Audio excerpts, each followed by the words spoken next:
Hey guys, welcome back. It's for Towers Films and Doug 218. Happy Friday, guys. Happy Friday. It is the eviction episode of Big Brother, season 21, episode 11. And, well, it came as a shock to some people, but not if you're watching the feeds of who actually got evicted. But we were ahead of ourselves. At the time of the show starting, we still had Cliff and Jess on the block. Cav had used veto, and they put up Nicole. Of course, Nicole was still public enemy number one because basically Christy and all them kind of spun what she had said and made it look like she called Nick and Bella villains. Or bullies. Where in turn it was the girls that had done it. Had said Nick and Bella were the bullies, and so really, Bella didn't actually believe what Nicole had said, even though it was truthful, but other people were believing what she had said. And it's funny because Christy and a couple of the other ones were like saying, is this really good for our game to get rid of Nicole instead of Cliff? Because Cliff's already said that he's coming after the couples. Yeah. Which means that's a huge part of this 8 or 9 alliance. Undeniable. Undeniable. Oh gosh!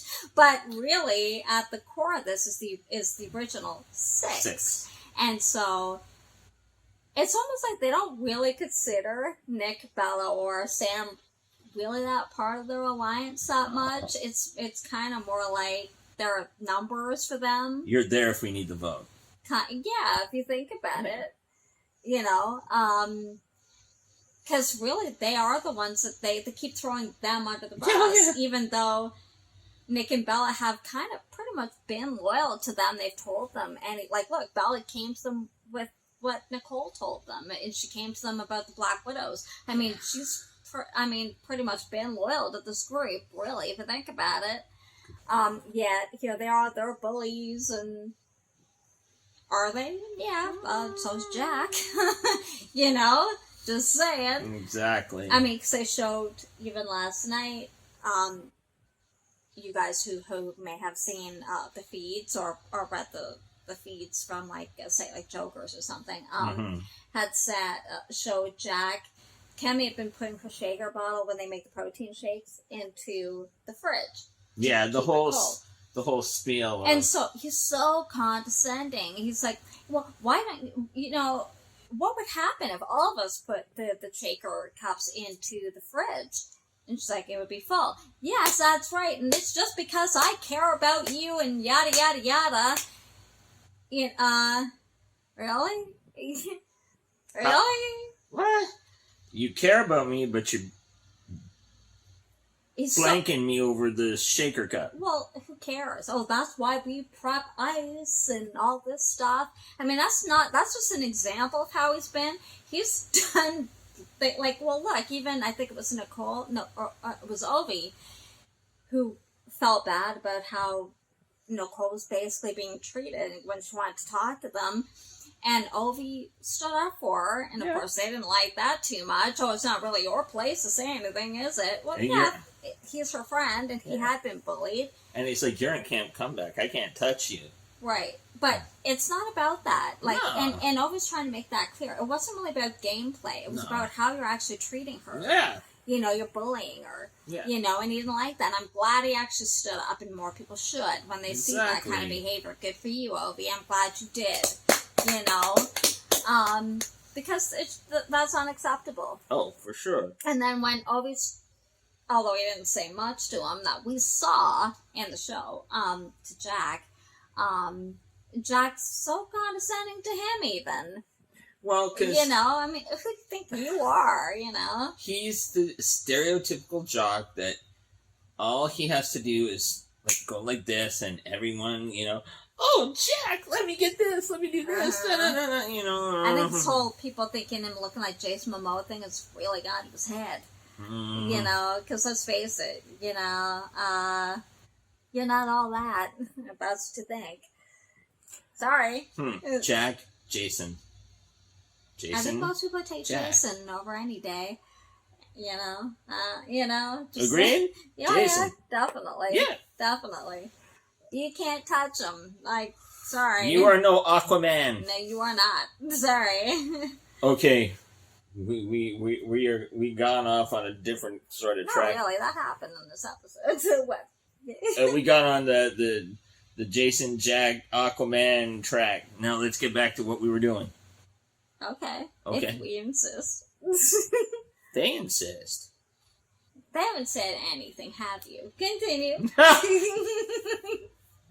You probably agree with us. I had a thought. See, then he says we're getting off track and he has no thought. It's Friday, guys. I've had a hard work week. So, because of Christy and a couple others are saying, it's not really actually good for our game to get rid of Nicole. Maybe we should actually get rid of Cliff instead. And it's funny, considering Nicole not threw them under the bus. She was actually truthful, but she kind of threw them under the bus. But they kind of were now thinking that maybe Nick and Bella kind of made a lot of this stuff up, saying what she said. Almost, that's what it's kind of coming across. Maybe they embellished. That's what it sounds like. That's if you really listen to what they're saying, that's how it comes across. That they believe that maybe some of this has been embellished. They don't necessarily believe what Nick and Bella now are kind of telling them about what Nicole said.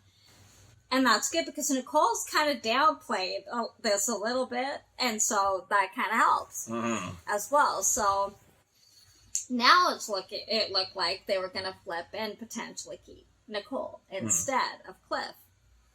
So Christy went to Nick and said, "Hey, listen, I apologize for that flake out moment I had. I know I should have trusted you guys, but just to show you that I'm on the up and up, this is the power I want." And she proceeded to tell them about the diamond veto. She basically told everybody about the diamond veto. Those mostly in her alliance. So pretty much now everybody knows about it. I'm sorry, if I win a competition that gives me a power, I'm not telling I ain't telling nobody.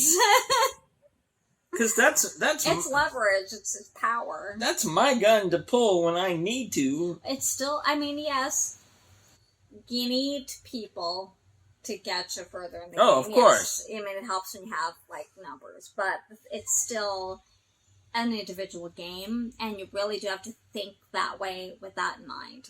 You really do have to play with that in mind, that it's still an individual game kind of thing. Only one person wins this, so.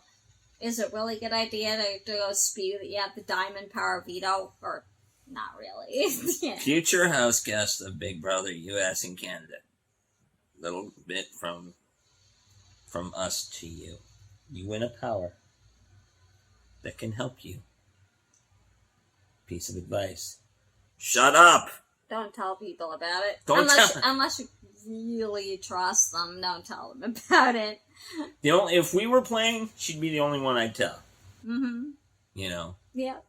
Everyone else, forget you. Well, yeah, of course. That makes sense. Yeah, just saying. So then we also had Cam come back, finally.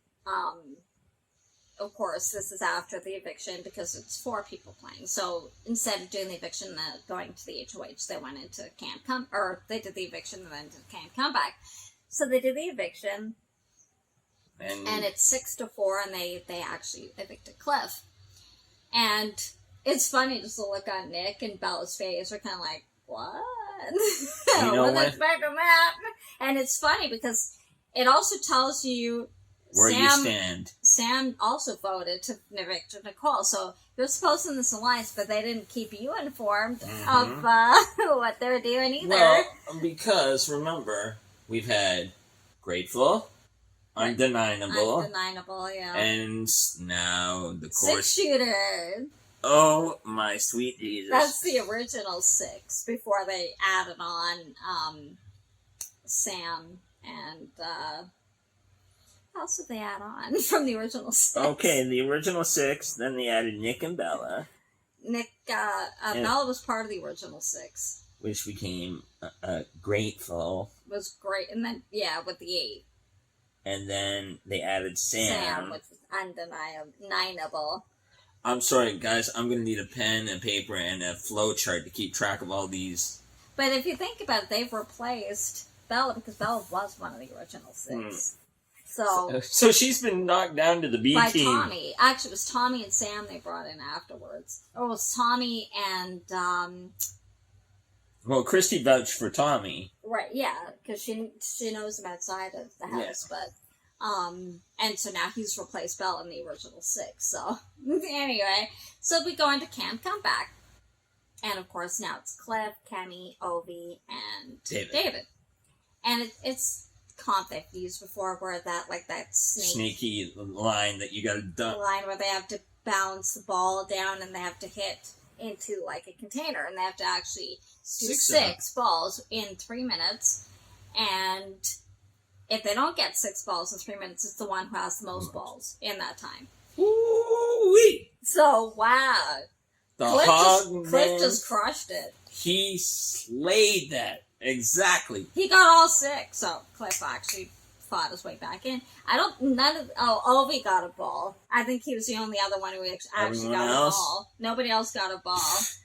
Not even close. So, I wonder how undeniable it feels, that revolving door, Cliff went out and just ricocheted back. I don't even think it's undeniable anymore, to tell you the truth. I mean, unless they can do some serious damage control with Nick and Bella, which they seemed to be doing at the end of the last episode. They were trying to maybe explain some things, and you heard Christy basically saying that there were some things that they believed what Nicole was saying that didn't make sense. So, but because you couldn't see that whole conversation, maybe we will Sunday, but you couldn't see that whole conversation. So we'll have to actually find out what's going on with that. So we didn't get to see HOH. That was played later at night.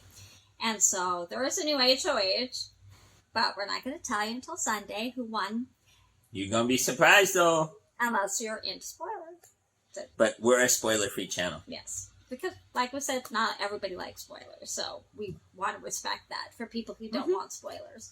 So, I like spoilers. Not everybody watches the feed, so I like spoilers too. And I mean, I also watch the feed, so I don't watch the feeds because I'm not home.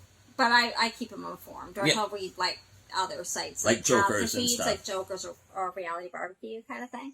And we, or there's other sites out there too that have some spoilers from what's happened, but. So Camp Comeback is done. Yeah, so now it looks like they brought back the Have-Not comp, because now there's a few people who are on Have-Not. But we're not telling you that either. Well, they don't really show that on the show. Like, I don't think that's even a spoiler, because they don't tend to show the Have-Not comps anymore. Not anymore. So they don't seem to. So, it doesn't really matter if you know who's on slop. And they're probably sleeping in the Camp Comeback room. That'd be my guess. So Camp Comeback has become Camp Have-Not. Well, I thought that maybe they would do that. Once Camp Comeback was done, that they would use the room for Have-Nots. And that's probably what they're doing. I figured they'd bring back Have-Nots. They wouldn't be that lucky to go a season without Have-Nots. No. So, that's... Well, you got to see who the mindset of the new current HOH with who the Have-Nots were. Well, I don't know, did they pick them? Or sometimes it's picked and sometimes it's competition, so I don't know how they picked them. Sometimes we get to see that, sometimes we don't. So I'm assuming it was picked. I don't know. But I guess so. I don't know, I haven't heard. We'll find out on Sunday. We'll find, maybe. Maybe. They don't always, like we said previously, they don't always show that. So we may know, we might not know. We'll see. But anyway. Anywho. I guess that is all for this week. Thank you for watching. Hope you enjoyed it. If you did, give it a thumbs up. Don't forget to subscribe and hit the notification bell so you know when we upload every time Big Brother airs. We also do other reality shows as well. We do. Including Canadian ones. So if you're interested, we do the Canadian ones as well. Take care, guys. Have a great weekend. See you on Sunday. Bye.